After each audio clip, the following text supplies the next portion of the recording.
रुक्मिणीच्या मनामध्ये मनोमन भाव देव पाहिला नाही, फक्त त्याची कीर्ती कानाने श्रवण केली, त्याचं चिंतन ऐकलेले. आणि रुक्मिणीच्या अंगाचा ताप, मला तिच्या मनामध्ये एकच भाव आहे, माझा असणारा भगवान परमात्मा आला पाहिजे आणि मी त्याच्या गळ्यामध्ये माळ घालणार आहे, त्याने मला घेऊन गेलं पाहिजे, फिरून का व्हायला हळून बोलू का, फिरून का व्हायला पाहिजे मला त्यांनी. कोण म्हणतंय? रुक्मिणी म्हणते. अरे रुक्मिणीच्या अंतकरणातला भाव माझ्या जगाच्या मालकाला द्वारकाधीश कृष्ण भगवान परमात्म्याला करण लागला दादा, आणि जगाचा मालक त्यात असणाऱ्या कौंडण्यपूरला आला आणि त्या रुक्मिणी असणार त्यावेळेस एका देवीच्या देवळामध्ये प्रदक्षिणा झाला. तो मोठा विषय माझ्या असणाऱ्या भगवंताने रुक्मिणीच्या हातात हात दिला आणि रुक्मिणीला घेऊन पाहिला. पुढची मला कथा सांगायचं नाही, कशामुळे देव तर पाहिला नाही बाप्पा, पाहिला नाही, पण मनामध्ये असणार त्याचे कीर्ती श्रवण केली. कारण कीर्ती श्रवण करायची असेल तर देवाची, वर्णन करायचं असेल तर देवाचं, आणि वाईट म्हणायचं असलं तरी, कारण माणसाचं वर्णन करूच नाही. वर्णावरती थोडी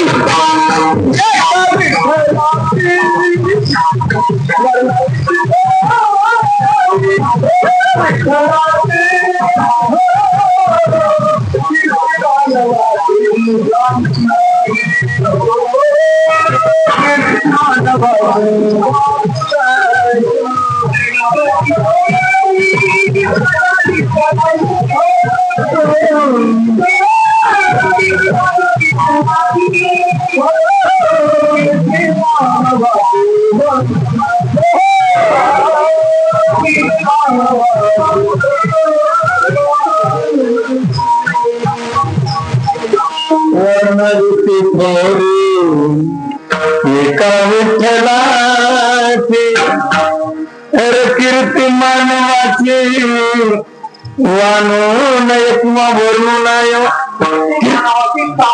कीर्ती मानवाची सांगू नये. अरे माणसाची कीर्तीच नाही, पण आम्हाला ना दे माझं मला काय कमी अमुक अमुक ते पाटील ते पाटील, हा त्यांचा कोणी हात धरत नव्हता, नसत धरत आता काय करायचं.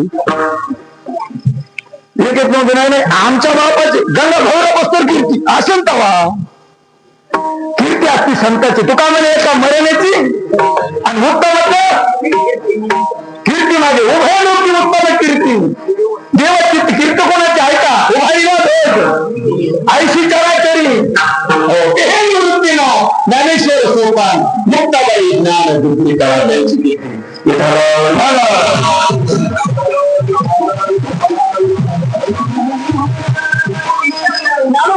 किती वर्ष झाले महाराज? पावणे 800 वर्ष होत आले, 750 वर्ष होऊन गेले, तरी आज आम्ही ज्ञानोबरायचं नामस्मरण करतो. मुंशी महाराज, भगवान बाबा, तुकाराम महाराज, अरे जोपर्यंत चंद्र आणि सूर्य तोपर्यंत त्यांचं नामचिंतन आहे.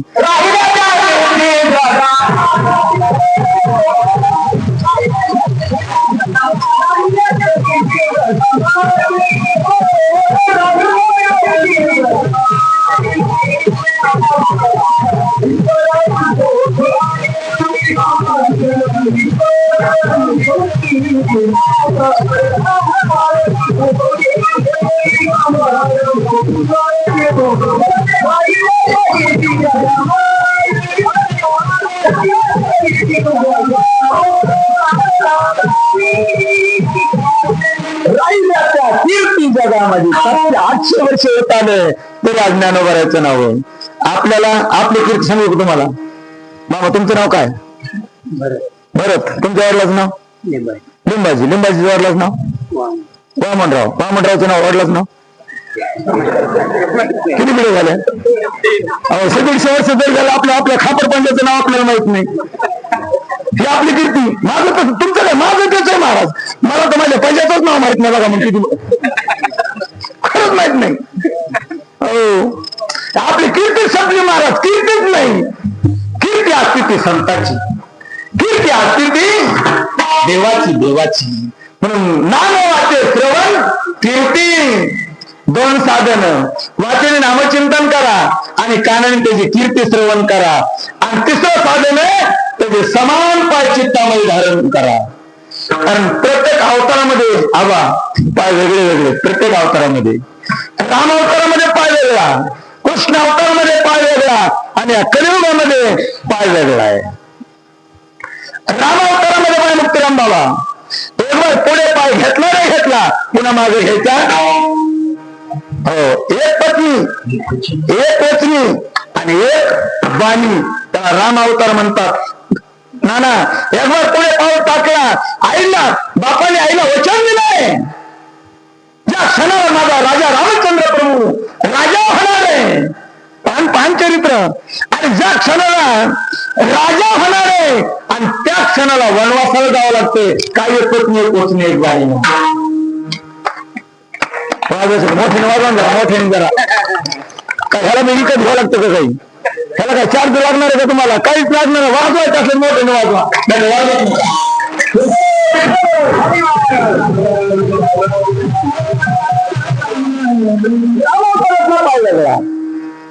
अवतार क्रमांक 2 कृष्ण अवतार. दोपारी वाटला पाय लागला, दोपारी वाटला मागं नाही पुढं नाही, दिडका दिडका देवडाच्या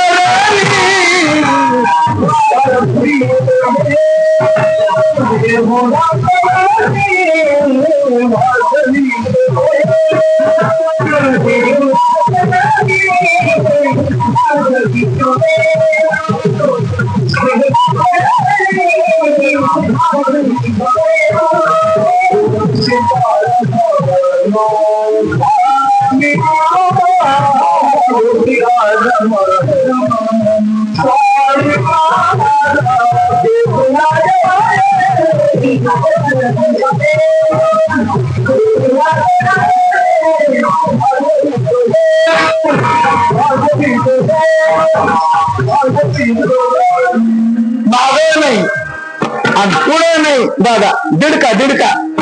आपण कृष्ण भगवान परमात्म्याचा फोटो बघूया, हात खांद्यावरील, हो, डाव्या पायावर डाव्या गुडघा रोजवा पाय टेकण्याला दिडका पाऊल म्हणायचं. कृष्ण भगवान परमात्म्याचा दिडका पाऊल आहे महाराज. पावले समान, हो, विठोबाचे पावले समान आहेत. काय जर सार्थक करायचं असेल, कारण भगवान पांडुरंग परमात्मा त्याची दृष्टी समय, समचरण दृष्टी, हो, आणि पावलं देखील समय. ते हे समचरण विठेरी साजिरे पहा विठ्ठल रूप.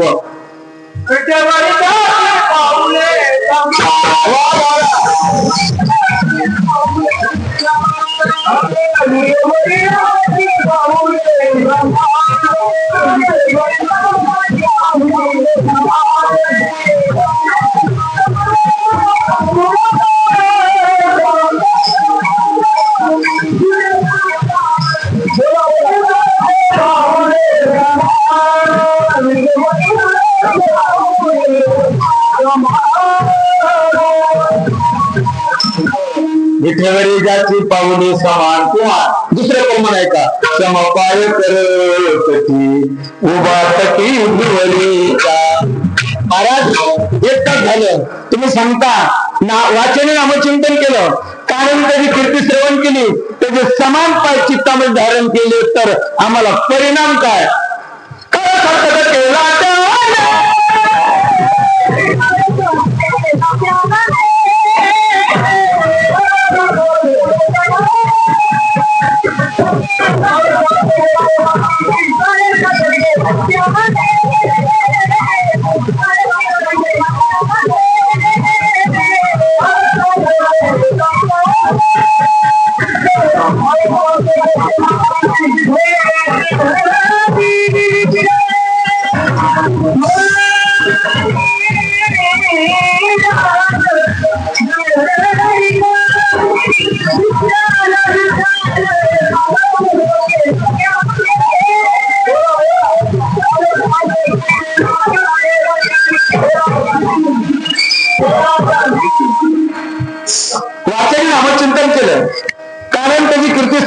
बघा आणि ते समान पाय चित्तामध्ये धारण केले तर काळ सार्थक केला त्याने. अभंगाचं दुसरं चरण आहे. त्याचा काळ सार्थक होतो महाराज. काळ, कारण माणसाने काळ सार्थक केला पाहिजे. काळ काळ काळ याचा अर्थ ना तुम्ही आम्हाला जे काय विषय ना, जसं नदीला दोन तट असतात, एक अलीकडं दुसरं पलीकडं. नदीला दोन तट आहेत का नाही, तसं तुम्हाला आम्हाला मिळालेल्या आयुष्याला दोन तट आहेत. एक जन्माचा तट आणि दुसरा मृत्यूचा तट.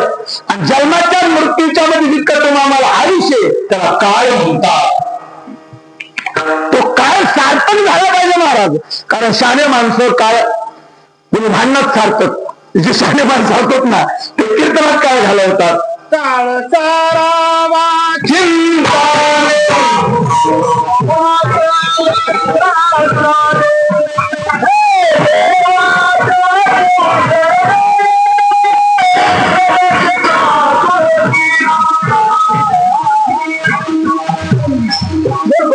चिंतामध्ये काळ घातला पाहिजे. चिंताने करे तो धन्य धन्य काळ. कारण आपला 12 महिन्याचा काळ झाला आणि या 12 महिन्याच्या काळामध्ये गुढीपाडवा ते रामनवमी आपला आता काळ कशात जाणार आहे. कोण म्हणलं फवारणी हाणण्यात, ज्या वेळेला फवारणी हाणण्यात. फवारणी हाणण्यात जरी गेला तर फवारे हाणता हाणता कानावर भजन येईल ना.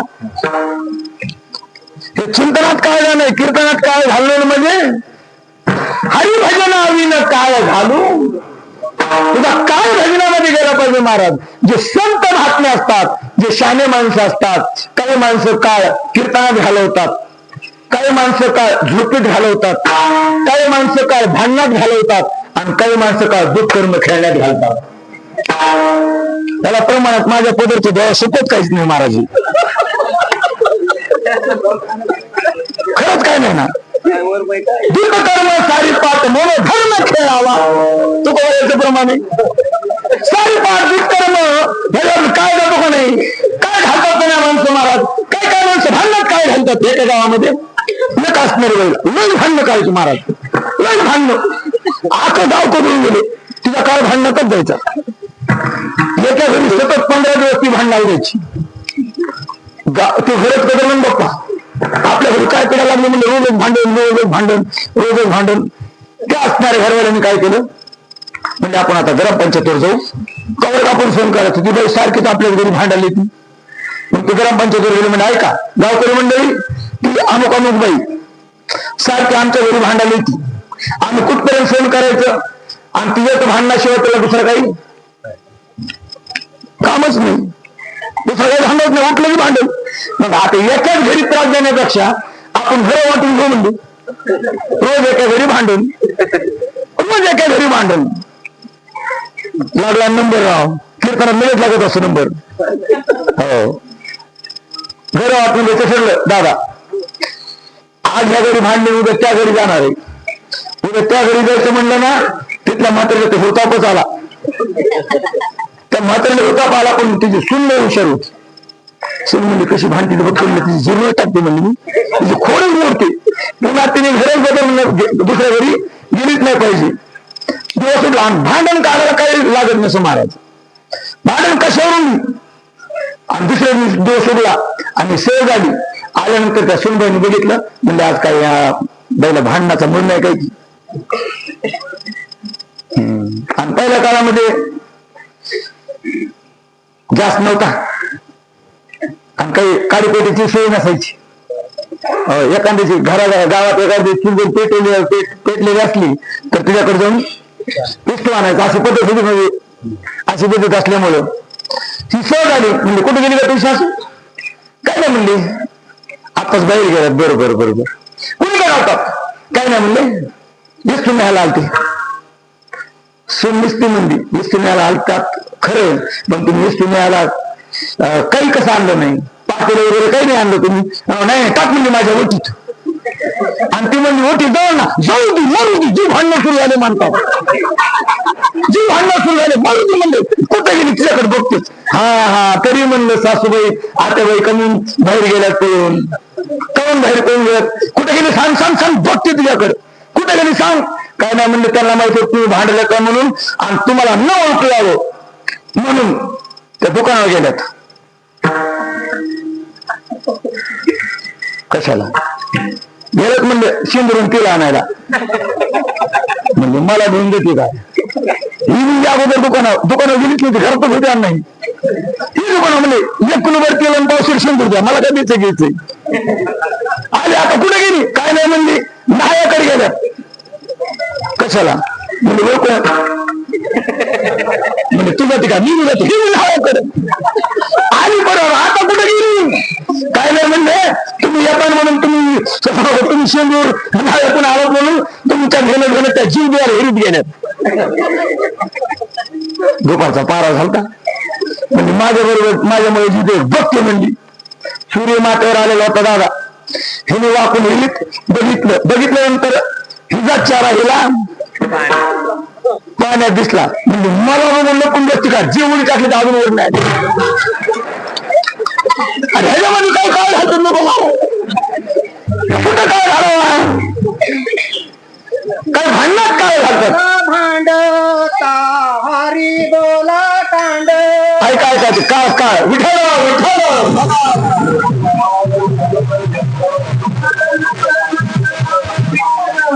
काय कीर्तनामध्ये आपण काय सारखं होतं, त्याच्यात काय सारखं होतं. कारण काळ एक अशी गोष्ट महाराज, त्या काळाकडं कुणाचा वशिला चालत नाही. त्या काळाकडं कुणाचं काही चालत नाही. काळ आणि जगाला खाणारा काळ. आमच्या संत माथ्यावर पाय दिला, काळ सार्थक